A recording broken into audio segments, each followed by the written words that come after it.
നമസ്കാരം, ഞാൻ രമേഷ് ഗോപാൽ. തനിമ സ്പെഷ്യൽ ന്യൂസ്. നെയ്യാർ ഡാമിന്റെ ചരിത്രത്തിലാദ്യമായി കേരള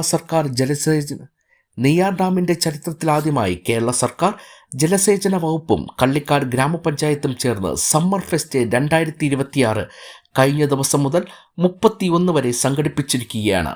നെയ്യാർ ഡാമിന്റെ പ്രകൃതി മനോഹരമായ കാഴ്ചകൾക്കൊപ്പം അമ്യൂസ്മെന്റ് പാർക്ക്, പെറ്റ് ഷോ, മാമ്പഴമേള, ഗോസ്റ്റ് ഹൗസ്, വ്യാപാരമേള എന്നിവയ്ക്കൊപ്പം മെയ് 26 മുതൽ 31 വരെ വിവിധ കലാപരിപാടികളും ബക്രീദ് പ്രമാണിച്ച് 26-ന് മാപ്പിളപ്പാട്ട് മത്സരവും 27-ന് ദഫ്മുട്ട് മത്സരവും വൈകുന്നേരം 5 മണിക്ക് സാംസ്കാരിക സമ്മേളനവും സമ്മാനദാനവും 29, 31 തീയതികളിൽ ബിഗ് സ്ക്രീനിൽ IPL ക്രിക്കറ്റ് പ്രദർശനവും ഒരുക്കിയിട്ടുണ്ട്.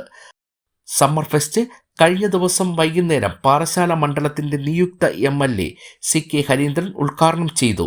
ജനപ്രതിനിധികളും ഉദ്യോഗസ്ഥ പ്രമുഖരും വിവിധ രാഷ്ട്രീയ കക്ഷി നേതാക്കളും ചടങ്ങിൽ പങ്കെടുത്തു. ഈ മധ്യവേനലവധിയുടെ അവസാന നാളുകൾ ആസ്വദിക്കാൻ എല്ലാവരെയും നെയ്യാർ ഡാമിലേക്ക് സവിനയം സ്വാഗതം ചെയ്യുന്നു.